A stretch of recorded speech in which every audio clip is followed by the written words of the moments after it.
Hi అండి. Welcome back to trade with Divi. ఇది ఇవాళ నా సెకండ్ ట్రేడ్ అండి. ఫస్ట్ ట్రేడ్ వచ్చేసి కాల్ సైడ్, సెకండ్ ట్రేడ్ వచ్చేసి పుట్ సైడ్. ఇది నేను స్టాప్ లాస్ అయితే పెట్టానండి. 100కి పెట్టాను, బట్ ఈ వీడియోలో క్యాప్చర్ అవ్వలేదు.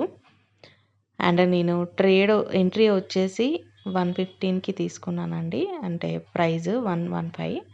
Target first target 136, second target 143. అలా 4 టార్గెట్స్ అయితే పెట్టుకున్నాను. అది అచీవ్ అవుతాయా లేదా తర్వాత విషయం. టార్గెట్స్ అయితే ప్రీమియం చార్ట్లో పెట్టుకున్నాను.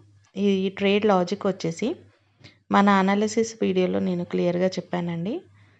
నిఫ్టీ ఒక ఛానల్ లాగా మూవ్ అవుతుంది. ఆ ఛానల్ హై టచ్ చేసిన తర్వాత మనకి ఫాల్ అయితే వచ్చింది. సో నేను అదే లాజిక్ యూజ్ చేసి ఇక్కడ ట్రేడ్ అయితే హోల్డ్ చేశాను.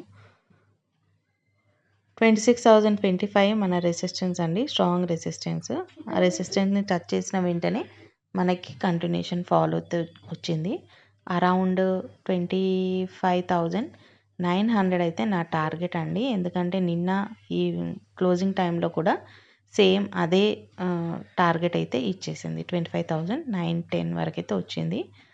ఇక్కడ మనం చూసినట్టయితే సేమ్ అక్కడ వరకే ఇవాళ కూడా వచ్చిందండి.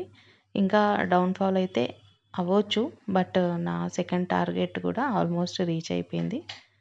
ఇంకా నేను అందుకనే క్లోజ్ చేసుకుందామని చెప్పేసి ట్రేడ్ అయితే క్లోజ్ చేసేసుకున్నాను. దాని తర్వాత మళ్ళీ నా ఫైనల్ టార్గెట్ కూడా ఇచ్చేసిందండి. కాసేపు అయ్యాక ఇక్కడ చూడండి.